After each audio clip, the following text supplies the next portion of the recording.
बच्चों को हमेशा बड़ों की तरह टोकोगी तो वो तुमसे दूर होते जाएंगे। ये उम्र तो उन्हें अपना दोस्त बनाने की है, तभी वे अपनी बातें और समस्याएं तुमसे शेयर करेंगे, वरना बात बात पर टोके जाने के डर से वे तुम्हें कुछ नहीं बताएंगे। बच्चों का उचित मार्गदर्शन करो, पर इतनी दखलंदाजी भी मत करो कि वे तुम्हें अपना सबसे बड़ा आलोचक मानकर दूर हो जाएं। परिपक्व होते बच्चों की सोच और तौर तरीकों में परिवर्तन तो आएगा ही, और ये अनवरत चलता भी रहेगा। मम्मी, आखिर आपको क्या हो गया है? जरा जरा सी बात का बतंगड़ बना देती हो।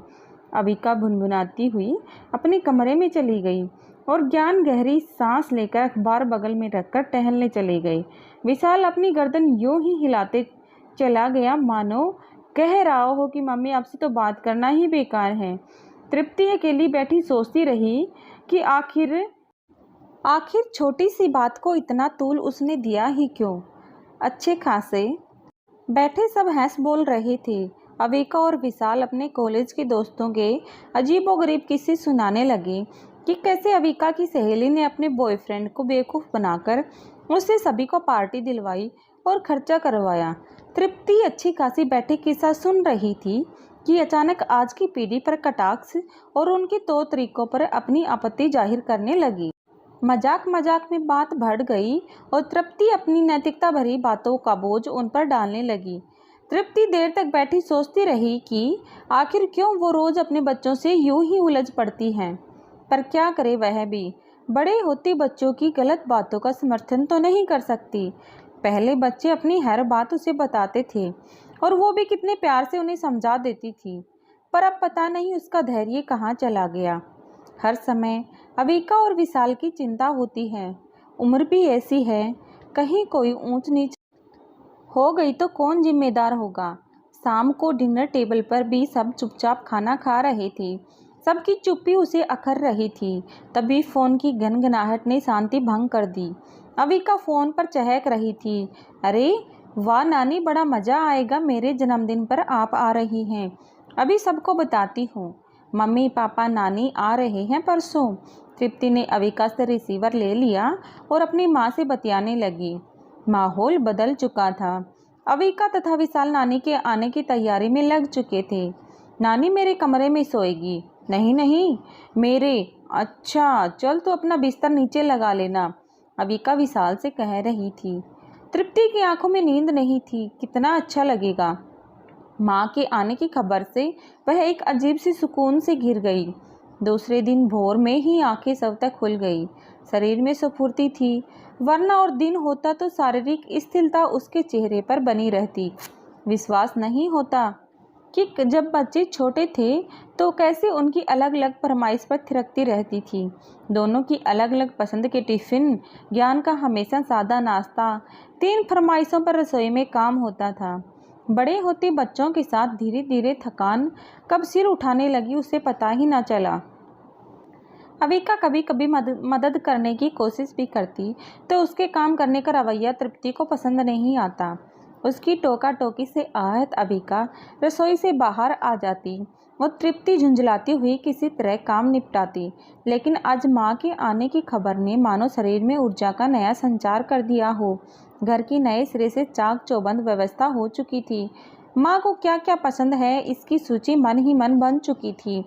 मम्मी का मूड अच्छा देख अविका पूछ बैठी, मम्मी इस बार मैं अपना बर्थडे बाहर सेलिब्रेट कर लूँ? नहीं अविका, हम घर में ही करेंगे। प्लीज़ ज़रा अपनी ढंग की सहेलियों को बुलाना। इस बार नानी भी होंगी तो थोड़ा ध्यान रखना। मम्मी, मेरी सभी सहेलियां ढंग की ही हैं, आपको ही पता नहीं उनसे क्या प्रॉब्लम होती है। कहती हुई अविका वहाँ से चली गई। दूसरे दिन का नज़ारा रोज से अलग था। नानी के घर आने से घर में रौनक थी। दोनों बच्चे उन्हें घेरे बैठे थे।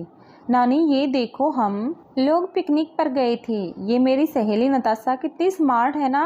अरे मुझे तो सबसे ज़ोरदार मेरी पोती लग रही है। पर ये बता, तू यह पहन के क्या गई है पिकनिक पर? सलवार सूट? तुझ पर तो जीन्स जचती है। सुनकर अविका ने कटाक्ष भरे नज़रों से अपनी मम्मी को देखा। उसे याद आया उस दिन उसने जीन्स के ऊपर कसा हुआ टॉप पहना तो तृप्ति ने उसके ड्रेस सेंस को लेकर कितना भाषण दिया था। आहत अविका ने गुस्से में सलवार कुर्ता पहना और पिकनिक पर चली गई। तभी तृप्ति ने पूछा, माँ आज डिनर में क्या बनाऊं? अविका और विशाल तुरंत बोल पड़े, नूडल्स। तो तृप्ति ने आंखें तरेर दी थी। ठीक तो है तृप्ति, आज दोपहर का खाना इतनी देर से खाया है, ज़्यादा भूख भी नहीं। ऐसा कर नूडल्स बना ले, थोड़ी थोड़ी सब खा लेंगे और गप्पे मारेंगे। नानी नूडल्स? बच्चे आश्चर्य से बोल उठे तो शारदा जी हंस पड़ी। तुम्हारे नाना को बहुत पसंद है, हफ्ते में एक दिन तो ज़रूर बनाती हूँ मैं। क्या माँ, आप भी? और क्या नूडल्स के विज्ञापन में पता नहीं क्यों सिर्फ बच्चे दिखाते हैं? अविका व विशाल हंस पड़े। उन्हें खूब मज़ा आया शारदा जी की बातों में। अविका किसे किसे बुला रही है अपने जन्मदिन पर? अविका कुछ कहती इससे पहले तृप्ति माँ से पूछ बैठी, क्या क्या बनाऊँ उस दिन? तृप्ति, घर में इतना झंझट क्यों कर रही हो? होटल वगैरह में कर लो, व्यर्थ की भागदौड़ से बच जाओगी। सुनते ही अविका उछल पड़ी। शारदा जी ने जन्मदिन की जिम्मेदारी विशाल और अविका को एक निश्चित बजट के साथ सौंप दी, जिसे दोनों ने बखूबी निभाया। शाम को तृप्ति ने माँ को दी हुई नीली साड़ी बड़े मनोयोग से पहनी तो सभी ने दिल खोलकर तारीफ की। सभी खुश थे। अविका का जन्मदिन खुशी खुशी निपट गया। शारदा जी उसके सभी दोस्तों से गर्मजोशी से मिली। आज तृप्ति को भी कहीं कोई कमी नज़र नहीं आई। कितनी प्यारी तो है इसकी सहेलियाँ, वो सोचने लगी। इसी तरह हंसी खुशी एक हफ्ता कैसे बीत गया, कुछ पता ही नहीं चला। शारदा जी के वापस जाने को 2 दिन ही शेष रह गए थे। माँ के जाने की कसक तृप्ति के चेहरे पर झलकने लगी थी। इन दिनों बेटी के भीतर पलती कसमकस को शारदा जी की अनुभवी आंखों ने पढ़ लिया था। जिम्मेदारियों के बोझ तले दबी बेटी की शंका आशंकाओं को वह भांप गई थी। आखिर इन बेचैनी भरे दिनों से वो भी तो 2-4 हुई थी, जब तृप्ति तेजी से बढ़ रही थी और बेटा तरुण अपने कैरियर के जद्दोजहद में लगा था। उस समय शारदा जी भी तो शारीरिक व मानसिक परिवर्तन की प्रक्रिया से गुजर रही थी। उम्र का यह दौर कितना मुश्किल होता है। आज तृप्ति उसी उम्र के दौर में है। उसकी शारीरिक थकान और मानसिक उद्वेलन का आकलन तो वो माँ होने के नाते भली भांति कर सकती है। दूसरे दिन शारदा जी ने अविका के हाथों का बना खाना खाने की इच्छा जाहिर की। अविका उत्साहित थी, लेकिन तृप्ति परेशान सी नजर आने लगी। तो माँ ने प्यार से उसका हाथ पकड़कर अपने पास बिठा लिया। क्यों चिंता करती है, वो कर लेगी सब। मम्मी, सच में मैं सब अच्छे से करूँगी और आपकी रसोई भी साफ़ रखूँगी। आप बस मेरा काम होने तक आना मत। तृप्ति, उस पर भरोसा करो। आज ये जो भी और जैसा भी बनाएंगे हम सब खाएंगे और तारीफ भी करेंगे। क्यों विका? दुविधा में पड़ी तृप्ति माँ के पास बैठ गई। तभी शारदा जी के सने ब्रेस पर्स ने उसे अंदर तक भिगो दिया। मेरी बिटिया कुछ परेशान और थकी थकी सी लगती है। माँ की बात पर तृप्ति हंसते हुए बोली, तुम्हारी बेटी अब बड़ी हो गई है। धीरे धीरे तृप्ति अंतर्मन की गहराइयों में दबी अपनी आशंकाओं को माँ के साथ साझा करने लगी।